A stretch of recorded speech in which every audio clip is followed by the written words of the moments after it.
मित्रांनो, सूत्रसंचालन करणे ही एक कला आहे आणि सूत्रसंचालन करणे हा कार्यक्रमाचा गाभा आहे, कार्यक्रमाचा आत्मा आहे। तर सूत्रसंचालन A to Z स्टेप्स, प्रभावी सूत्रसंचालन असे करा, अँकरिंग टिप्स इन मराठी। मित्रांनो, आपण जर चॅनलवर नवीन असाल तर चॅनलला सबस्क्राईब जरूर करून ठेवा। चला सुरुवात करूया सूत्रसंचालनाच्या A to Z स्टेप्स।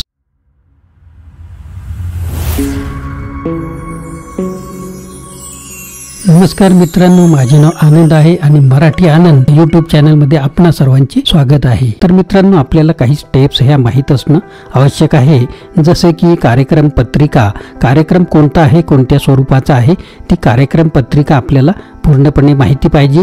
दुसरा मुद्दा आहे गुणवैशिष्ट्ये, आपल्यामध्ये काही गुणवैशिष्ट्ये ही असली पाहिजे, त्या कार्यक्रमाची काय वैशिष्ट्ये राहतील हे सुद्धा आपल्याला माहिती हवे। तिसरा पॉईंट आहे आवश्यक अशा बाबी, आपल्यामध्ये काही आवश्यक अशा बाबी असल्या पाहिजे, त्या कार्यक्रमाच्या कोणत्या कोणत्या महत्त्वाच्या बाबी असतात ते सुद्धा आपल्याला माहिती हव्या। चौथा मुद्दा आहे संचालनाचा अर्थ, आपल्याला संचालन करायचे म्हणजे नेमके काय करायचे आहे, कारण की संचालक किंवा संचालन करणारा हा कार्यक्रमाचा मुख्य सूत्रधार असतो, तो सर्व घटकांना जोडणारा व्यक्ती असतो। त्यानुसार आपल्याला संचालन करायचे, नेमकं काय करायचं हे माहिती हवं। पाचवा मुद्दा आहे संचालन करणाऱ्यामध्ये काही गुण असले पाहिजे। मित्रांनो, आपला आवाज हा चांगला आरोह अवरोह असला पाहिजे, त्याच्यानंतर आवाज हा मोठा असला पाहिजे, असे बरेचसे गुण आपल्यामध्ये असले पाहिजे। सहावा मुद्दा आहे पूर्वतयारी, आपल्याला कोणत्या स्वरूपाचा कार्यक्रम आहे आणि त्याची अँकरिंग जी करायची आपल्याला त्याची पूर्ण पूर्वतयारी ही असली पाहिजे। सातवा मुद्दा आचारविषयक नियम, आपला ड्रेस कोड काय असला पाहिजे, आपण कशा पद्धतीने बोलणार, कशा पद्धतीने कोणत्या क्रमाने काय काय बोलणार, याची जे काही आचार विचाराचे जे काही नियम असतात, विषय मांडणीचे नियम असतात ते आपल्याला माहिती हवे। आठवा मुद्दा आहे संदर्भित माहिती असावी, आपला कोणता कार्यक्रम आहे आणि त्या कार्यक्रमाच्या अनुषंगाने आपल्याला संदर्भित माहिती ही असली पाहिजे। तर मित्रांनो, आता या व्हिडिओच्या पुढच्या पार्टला वळूया। मी आता तुम्हाला एक अँकरिंगचा नमुना प्रॅक्टिकल देणार आहे, ते आपण बरोबर ऐकून घ्या आणि त्यानुसार आपण अनुसरण करू शकता, कार्यक्रमाच्या स्वरूपानुसार थोडेफार बदल त्यात करू शकता। तर मित्रांनो, ध्यानपूर्वक ऐका। स्वागतम स्वागतम स्वागतम, मी आनंद सर्वप्रथम आपणा सर्वांचे स्वागत करतो व आजच्या कार्यक्रमास सुरुवात करतो। पहिला मुद्दा येतो स्थानापन्न करणे, नाजूक पाकळ्या किती सुंदर असतात, रंगीत कळ्या रोजच उमलत असतात, नजरेत भरणारी सर्वच असतात, पण ह्यात राहणारी तुमच्यासारखी माणसं फारच कमी असतात आणि तुम्ही अध्यक्ष म्हणून लाभलात हे आमचं भाग्य आहे। श्री, आपण अध्यक्षाचं नाव घेऊन कार्यक्रमाचे अध्यक्ष स्थान स्वीकारतील अशी मी त्यांना विनंती करतो असे म्हणायचे आहे। कार्यक्रमाचे अध्यक्ष, आपण त्यांचं नाव उच्चार करायचा आहे। अध्ययनरूपी संस्कार घेतल्यावर स्पर्धेच्या युगाची यशस्वी सुरुवात करण्यासाठी व अन्यायाचा प्रतिकार करण्याचे बळ आपल्याला लाभण्यासाठी, आपल्याकडून नेहमी सत्कर्म घडवण्यासाठी ज्येष्ठांचे नेहमीच मार्गदर्शन हे हवे असते, म्हणून आजच्या कार्यक्रमात जे लाभलेले मार्गदर्शक म्हणून स्थान स्वीकारतील अशी मी त्यांना विनंती करतो। इथे आपल्याला नाव उच्चारायचं आहे। असतो मा सद्गमय, तमसो मा ज्योतिर्गमय, मृत्युर्मा मृत्यंतगमय, वाईटाकडून चांगल्याकडे, अंधाराकडून प्रकाशाकडे आणि मरणशीलतेकडून अमरत्वाकडे नेणारे आहे व कुशल नेतृत्व असलेले आहे।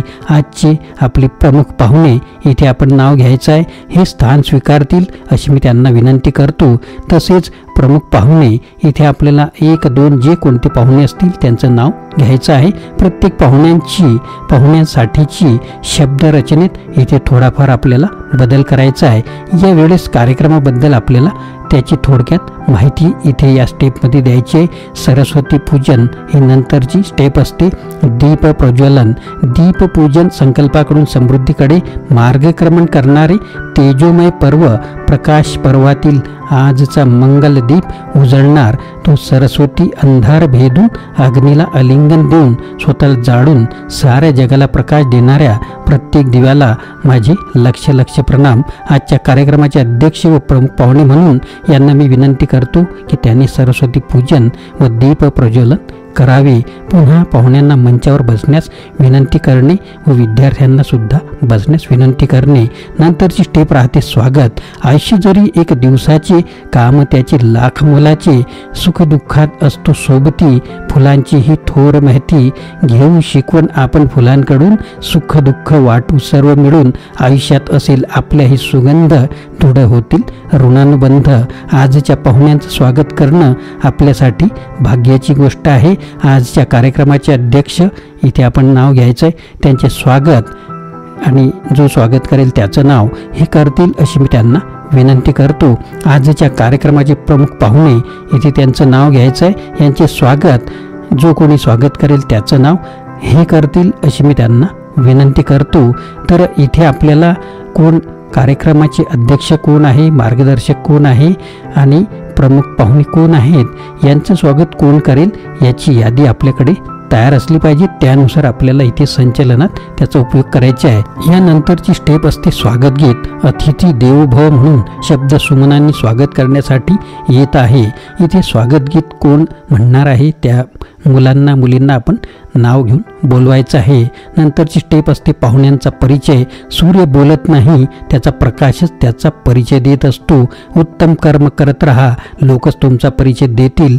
असेच सूर्याचे तेज असलेले व सदैव उत्तम कार्य करून आपल्यासाठी आदर्श निर्माण करणारे आपले पाहुणे आहेत. तर आज आपले भाग्य म्हणून आपल्याला हे पाहुणे म्हणून लाभलेले आहेत. म्हणून व्यासपीठावरील पाहुण्यांचा परिचय करून देणं आवश्यक आहे. त्यासाठी मी यांना आमंत्रित करतो. इथे जे कोणी व्यक्ती आपल्याला आमंत्रित म्हणून पाहिजे असतील त्यांची नावं घ्यायची आहेत. त्यानंतरची स्टेप राहते प्रास्ताविक. सर्व फुलात गुलाबाला महत्त्व आहे, अंधारात प्रकाशाला महत्त्व आहे. सर्व फुलात गुलाबाला महत्त्व आहे, अंधारात प्रकाशाला महत्त्व आहे. सुखदुःखाला महत्त्व आहे, तसेच कार्यक्रमात प्रास्ताविकाला महत्त्व आहे. आजच्या कार्यक्रमाचे प्रास्ताविक हे सादर करतील अशी मी त्यांना विनंती करतो. इथे आपल्या नियोजनानुसार आपण त्या व्यक्तीला बोलवायचं आहे. तर ती व्यक्ती प्रास्ताविक म्हणेल. त्यानंतर विद्यार्थ्यांची मनोगती आपल्याला घ्यायची आहेत. त्याच्यानंतर मुख्य मार्गदर्शकाचे विचार आपल्याला घ्यायचे असतात. जर तुमचे विचार श्रेष्ठ असतील तर तुमचे हृदय हे देखील कोणत्याही मंदिरापेक्षा कमी नाही. असेच श्रेष्ठ विचारसरणीचे श्री हे आपले विचार व्यक्त करतील अशी मी त्यांना विनंती करतो. इथे जे व्यक्ती विचार व्यक्त करतील त्यांचे नाव घेऊन आपल्याला त्यांना इथे बोलवायचं आहे. मंजिले मिले या ना मिले ये किस्मत की बात है, पर कोशिश भी ना करे ये तो भाई गलत बात है. मंजिले मिले या ना मिले ये किस्मत की बात है, पर कोशिश भी ना करे ये तो भाई गलत बात है. म्हणून आपण आपले प्रयत्न सोडू नयेत. इथे नंतरची स्टेप राहते प्रमुख पाहुणे. सातत्याने प्रयत्न करणे आणि आपल्या प्रकृतीला स्वभावाला योग्य ती पद्धत निवडणे महत्त्वाचे असते. या दृष्टीने गुरुचे मार्गदर्शन हे अत्यावश्यक ठरते. प्रमुख कार्यक्रमाचे पाहुणे आपले विचार व्यक्त करतील. प्रमुख पाहुणे आपले जे कोणी ठरलेले असतील त्यांना आपल्याला इथे बोलवायचं आहे आणि ते त्यांचं प्रमुख पाहुणे आपले विचार व्यक्त करतील, आपल्याला मार्गदर्शन करतील. त्यानंतर प्रत्येकाच्या मार्गदर्शनानंतर आपण मधात थोडंसं बोलावं. त्यानंतर राहते अध्यक्षीय भाषण. कोणत्याही गोष्टीला यशस्वी करण्यासाठी चांगले नेतृत्व असणे गरजेचे आहे. तसेच कोणत्याही कार्यक्रमातून ध्येय निश्चिती साधायची असेल तरीही नेतृत्व महत्त्वाचे आहे. म्हणून आजचा कार्यक्रम यशस्वी होण्यासाठी कार्यक्रमाचे नेतृत्व म्हणजेच कार्यक्रमाचे अध्यक्षस्थान. आजच्या कार्यक्रमाचे अध्यक्ष हे अध्यक्षीय भाषण करतील अशी मी त्यांना विनंती करतो. इथे आपल्याला अध्यक्षांना बोलवायचं आहे, आमंत्रित करायचं आहे. अध्यक्षीय भाषण ती व्यक्ती इथे देईल. त्यानंतर शेवटची स्टेप राहते आभार प्रदर्शन. वाऱ्याच्या झुळकेनं मन सुखावते, झाडाच्या सावलीत मन विसावते, सूर्याच्या कोवळ्या किरणांनी प्रसन्न वाटतं. तसेच आजच्या कार्यक्रमातील मान्यवरांच्या उपस्थितीने कार्यक्रमाची शोभा वाढली. म्हणून त्याच्या कृत्याची जाणीव असणं महत्त्वाचं व आभार प्रदर्शन हे त्या जाणीवेचं शब्दरूप आहे. आजच्या कार्यक्रमाचे आभार प्रदर्शन हे करतील, हे सादर करतील अशी मी त्यांना विनंती करतो. इथे नियोजनानुसार आपल्याला त्या व्यक्तीला आमंत्रित करायचं आहे. तर मित्रांनो, अशा प्रकारे हा कार्यक्रम आपल्याला संचलन रूपात सादर करायचा आहे. तर यात थोडेफार आपण आपल्या पद्धतीने कार्यक्रमाच्या स्वरूपानुसार बदल करू शकता. तर मित्रांनो, हा व्हिडिओ आपल्याला कसा वाटला, आपल्याला थोडीफार नक्कीच मदत होईल अशी आशा आहे. तर मित्रांनो, नवीन असाल तर चॅनेलला सबस्क्राईब करायला विसरू नका. पुन्हा भेटूया अशाच प्रकारच्या व्हिडिओमध्ये. मित्रांनो, आपल्याला व्हिडिओ आवडल्यास लाईक करा, शेअर करा, सबस्क्राईब करा.